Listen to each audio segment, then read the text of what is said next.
Assalamualaikum warahmatullahi wabarakatuh. Halo semuanya, perkenalkan kami dari kelompok 7 mata kuliah Hukum dan Etika Jurnalistik. Di sini kami akan menyampaikan materi tentang prinsip-prinsip fairness media pers dan etika profesi bidang jurnalistik. Kami beranggotakan 2 orang, yaitu Dewi Sinta Nuria dan Indah Hikmatul Faiza. Langsung saja ke pembahasan materi pertama, yaitu prinsip-prinsip fairness media pers. Ada beberapa poin yang perlu diperhatikan. Langsung saja ke poin-poinnya. Di antara poin-poin tersebut yaitu sikap adil pers merupakan bagian tak terpisahkan dari kode etik jurnalistik yang menjadi pedoman pers dalam bekerja, di mana telah kita ketahui bahwa pers bekerja mengikuti aturan kode etik jurnalistik dan nilai fairness ini terdapat di dalamnya. Kemudian, sebagai salah satu contoh, ketika pencari keadilan pasrah saat berhadapan dengan hukum dan konstitusional, fairness dalam pemberitaan harus diterapkan. Perlakuan adil pers dalam media dan pemberitaan tidaklah sulit sepanjang tetap mengikuti kaidah dalam jurnalistik. Sepanjang dalam pembuatan berita peliputan yang disajikan meliputi kaidah-kaidah yang berlaku dalam keseharian pekerjaan pers yang menghasilkan karya jurnalistik. Teristimewanya tetap mengacu pada KEJ, Kode Etik Jurnalistik, dan aturan lainnya tentulah akan diterima oleh publik.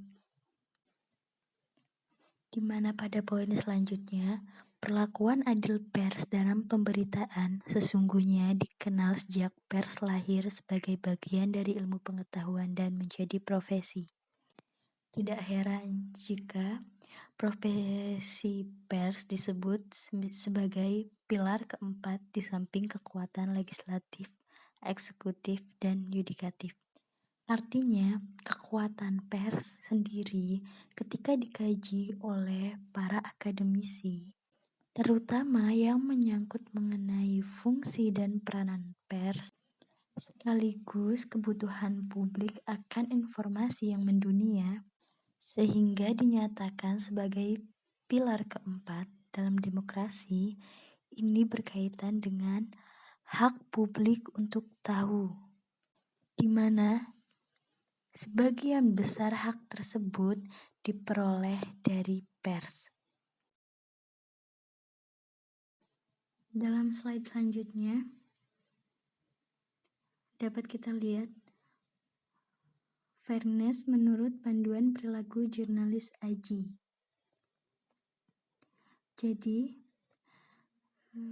panduan perilaku jurnalis AJI itu meliputi prinsip jurnalisme secara detail yang dikemukakan oleh AJI, yaitu Asosiasi Jurnalis Independen dalam pedoman perilaku jurnalis, selain kode etik jurnalistik AJI. Nah, fairness ini termasuk ke dalam sub-subnya, seperti juga prinsip independensi dan lainnya. Maka fairness menurut panduan perilaku jurnalis AJI ini, jurnalis harus menunjukkan sikap fair dalam bertugas, yang diantaranya bisa ditunjukkan dengan cara-cara berikut. Nah, adapun cara-caranya, yang pertama, mewawancarai semua pihak yang berkonflik atau bersaing jika meliput suatu masalah yang terkait konflik atau persaingan.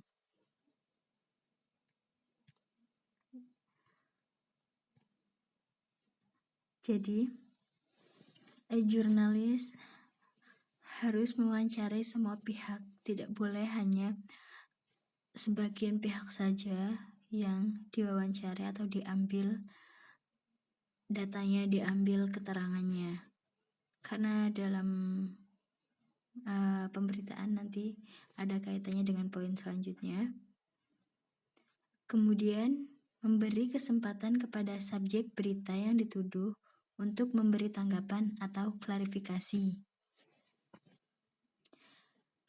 Memberi kesempatan kepada subjek berita. Jadi perlu kita ketahui juga dalam dunia jurnalistik, ketika ada sebuah pemberitaan yang menyudutkan instansi atau perorangan, maka perlu kita ketahui bahwa instansi atau perorangan tersebut dapat mengajukan hak jawab atau hak koreksi terhadap penulis berita, jurnalis ataupun media terkait. Bisa mengajukan hak jawab atau hak koreksinya ke media yang merilis berita tersebut. Kemudian dari pihak jurnalis dan medianya itu harus memberi kesempatan kepada subjek berita yang merasa tertuduh untuk memberi tanggapan atau klarifikasinya. Jika hak jawab, maka nanti dari media tersebut harus menerbitkan hak jawab, merilis hak jawab sesuai dengan yang dikatakan, sesuai yang diajukan oleh pihak tertuduh, ataupun hak koreksi. Kemudian harus ada minimal 3 upaya sungguh-sungguh untuk mewawancarai pihak yang dituduh atau yang dirugikan dalam suatu pemberitaan. Caranya ya bisa melalui telepon, pesan singkat, atau juga lebih baik mengonfirmasikannya langsung kepada pihak tersebut. Wartawan atau jurnalisnya gak boleh langsung menyerah ketika ataupun gak boleh menyepelekan anggapan dari pihak yang dituduh tersebut. Kemudian poin keempat, itu mohon maaf, mungkin teman-teman bisa ngelihat ada kesalahan dalam penulisan. Harusnya balance ya, keseimbangan, bukan, tapi tulisannya berbeda. Keseimbangan dalam sebuah pemberitaan. Maksudnya di sini yaitu pemberitaan tidak harus dikutip sama panjangnya, namun yang paling utama adalah fakta-fakta dan opini yang substansial itu sudah dimasukkan dalam sebuah berita. Dan jika dalam hal yang tidak ada konflik atau persaingan, asas keseimbangan ini tetap diperlukan dengan cara memberikan ruang untuk pandangan alternatif yang bisa berasal dari pengamat dan sebagainya. Kemudian kita lihat, ini lanjutan slide di atas. Liputan harus proporsional. Maksudnya adalah dalam sebuah pemberitaan itu tidak boleh melebih-lebihkan hal-hal yang tidak relevan atau di luar isu pokok yang sedang diberitakan. Dan tidak boleh juga mengecilkan hal-hal yang penting untuk kepentingan publik.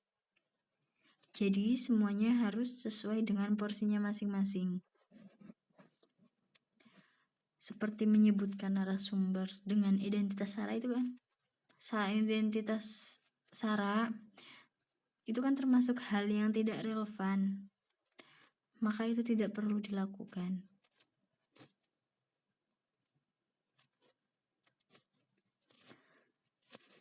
Kemudian, setiap fakta harus ditempatkan dalam konteks yang benar dan tidak melakukan plagiarisme. Artinya, ya sebagaimana kita tahu, menjadi jurnalis harus menyampaikan fakta dan tidak boleh melibatkan perasaannya, harus menyampaikan berita sesuai dengan fakta dalam konteks yang sesuai dengan kejadian sesungguhnya atau keadaan sebenarnya. Kemudian juga tidak boleh melakukan plagiarisme atau peniruan, termasuk praktek yang selama ini dikenal sebagai cloning ya, jika mengutip atau mengambil bahan dari sumber lain. Itu tentunya kita nggak boleh asal kutip atau asal ambil saja, tapi kita harus menyebutkan sumbernya secara jelas. Itu sumbernya dari mana harus kita cantumkan secara jelas. Hal ini nggak dalam konteks ini saja, dalam konteks lain juga perlu diperhatikan. Kemudian harus segera mencabut, meralat berita keliru. Harus segera mencabut, meralat. Jadi berita yang keliru itu harus diperbaiki. Bila perlu disertai dengan permintaan maaf kepada pembaca atau pendengar atau juga pemirsa. Seperti poin keberapa tadi, ada bahwasanya hak jawab dan hak koreksi diberikan secara proporsional. Kemudian juga selanjutnya, ini poin terakhir, bila peliputan dilakukan dengan cara khusus, maka jurnalis harus memberikan penjelasan dalam pemberitaan. Misalnya, peliputan apa yang secara khusus? Misalnya ya, ini salah satu contohnya, bisa menggunakan hidden camera, melakukan rekonstruksi atas sebuah peristiwa, atau cara-cara lain untuk sebuah liputan investigasi, maka nanti jurnalis harus memberikan penjelasan dalam pemberitaannya. Harus dijelasin proses data yang diperoleh itu melalui apa, atau disertai keterangan bahwa ini melalui investigasi, peliputan investigasi atau sebagainya. Ya, mungkin slide mengenai ini.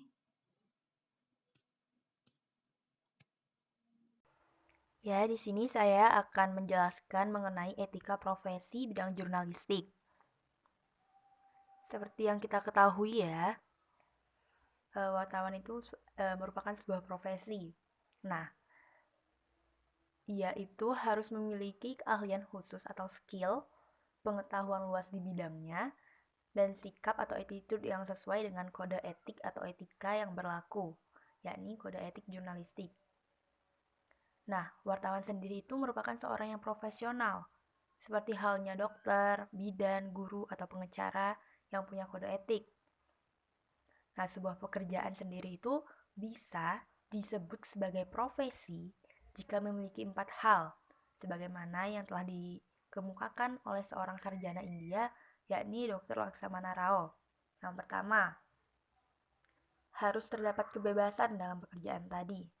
Yang kedua, harus ada panggilan dan keterikatan dengan pekerjaan itu.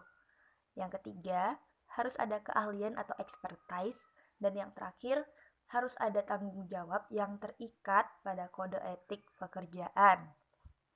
Nah, menurut saya sendiri, wartawan Indonesia bisa atau sudah dapat dikatakan profesional apabila memenuhi keempat kriteria tersebut, dan seperti yang telah dipaparkan di PowerPoint. Kebebasan di sini itu tidak semata-mata sekedar bebas ya, tapi juga dibatasi dengan yang namanya kewajiban, yakni kewajiban untuk menghormati norma-norma agama dan juga rasa kesusilaan masyarakat serta asas praduga yang tidak bersalah. Itu tuh sudah diatur di pasal 5 ayat 1 Undang-Undang Nomor 40 Tahun 1999.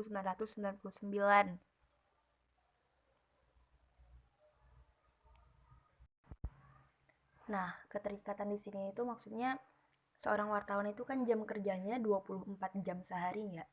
Dan itu tuh wartawan sendiri harus sedia selama waktu jam kerja tersebut karena seringkali peristiwa yang mereka liput itu tuh gak terduga dan bisa terjadi kapan aja.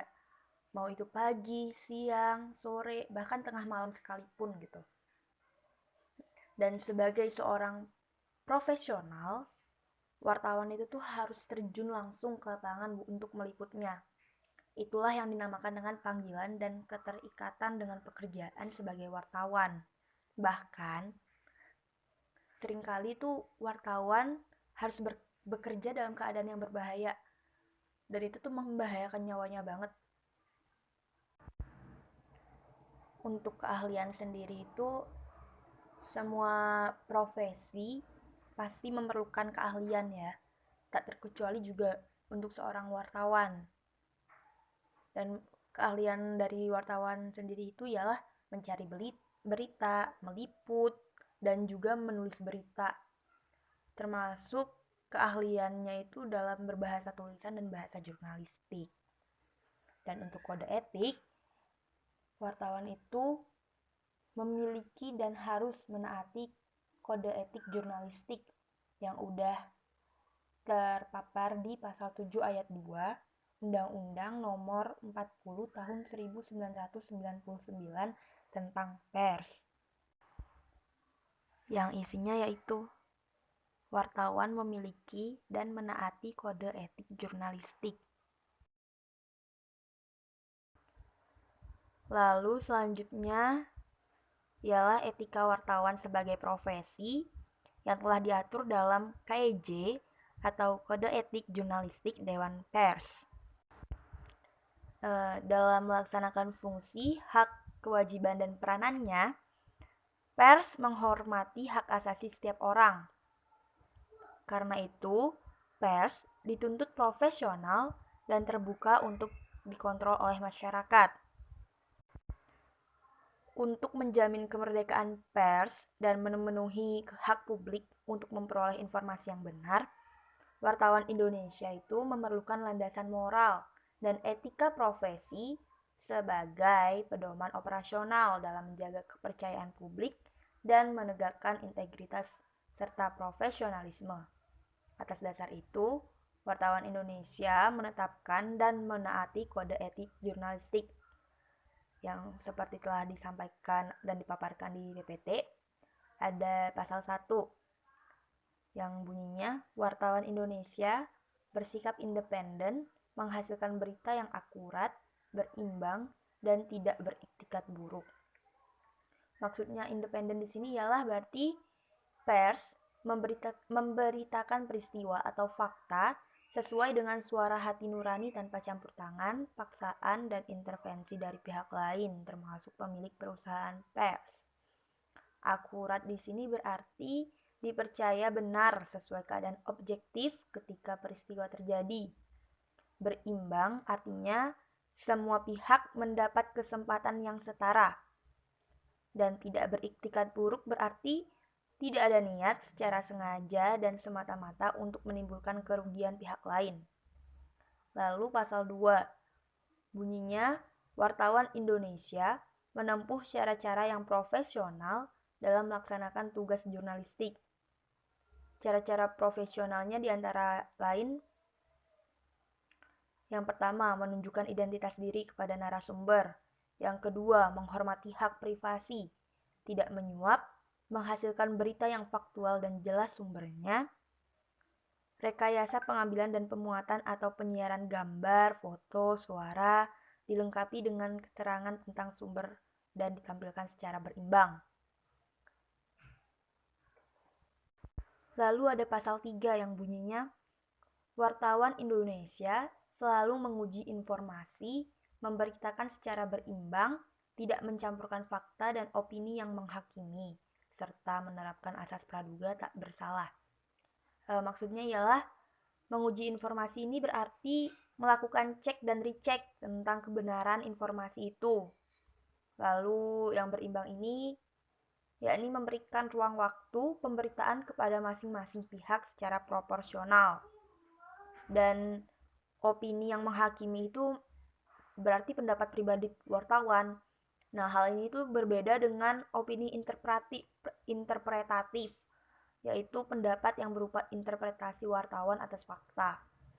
Dan asas praduga tak bersalah ini maksudnya ialah prinsip yang tidak menghakimi seseorang. Lalu ada pasal 4 yang bunyinya wartawan Indonesia tidak membuat berita bohong, fitnah, dan sadis ataupun cabul. Nah, bohong berarti kan sesuatu yang udah diketahui sebelumnya oleh wartawan sebagai hal yang gak sesuai dengan fakta yang terjadi gitu. Lalu yang fitnah itu berarti tuduhan tanpa dasar yang dilakukan secara sengaja dengan niat buruk. Sadis yakni berarti kejam dan gak mengenal batas atau belas kasihan.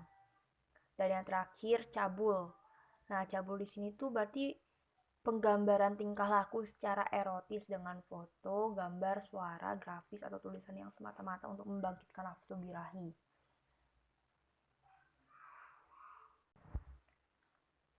Lalu pasal 5 yang bunyinya wartawan Indonesia tidak menyebutkan dan menyiarkan identitas korban kejahatan susila dan tidak menyebutkan identitas anak yang menjadi pelaku kejahatan. Maksudnya di sini tuh identitas ini maksudnya ialah semua data dan informasi yang menyangkut diri seseorang yang memudahkan orang lain untuk melacak gitu. Dan anak yang usianya kurang dari 16 tahun dan belum menikah itu tuh tidak boleh disebutkan identitasnya. Lalu yang ada pasal 6 yang bunyinya wartawan Indonesia tidak menyalahgunakan profesi dan tidak menerima suap. Menyalahgunakan profesi di sini ialah segala tindakan yang mengambil keuntungan pribadi atas informasi yang diperoleh saat bertugas sebelum informasi tersebut menjadi pengetahuan umum. Dan suap ialah segala pemberian dalam bentuk uang, benda, atau fasilitas dari pihak lain yang mempengaruhi independensi. Lalu ada pasal 7. Pasal 7 di sini ya berbunyi wartawan Indonesia memiliki hak tolak untuk melindungi narasumber yang tidak bersedia diketahui identitas maupun keberadaannya, menghargai ketentuan embargo, informasi latar belakang, dan off the record sesuai dengan kesepakatan. Hak tolak di sini ialah hak untuk tidak mengungkapkan identitas dan keberadaan narasumber demi keamanan dan kesejahteraan dari narasumber dan keluarganya. Lalu embargo maksudnya ialah penundaan pemuatan atau penyiaran berita sesuai dengan permintaan dari narasumber. Dan off the record ini ialah segala informasi atau data dari narasumber yang gak boleh disiarkan atau diberitakan, begitu. Nah, selain dari pasal-pasal yang telah disebutkan barusan, sebenarnya dari KEJ sendiri itu tuh terdapat 11 pasal ya, dan yang lainnya itu bisa dicari sendiri. Internet mungkin ada. Nah, KEJ ini tuh ditetapkan Dewan Pers melalui peraturan Dewan Pers nomor 6 garing peraturan strip DP garing V garing 2008 tentang pengesahan surat keputusan Dewan Pers nomor 03 garing SK strip DP garing 3 Romawi garing 2006 tentang kode etik jurnalistik sebagai peraturan Dewan Pers. Mungkin teman-teman sekalian bisa mencari lagi isi dari KEJ sendiri di peraturan tersebut ya. Sekian dari saya. Mohon maaf apabila ada kekurangan. Terima kasih atas perhatiannya.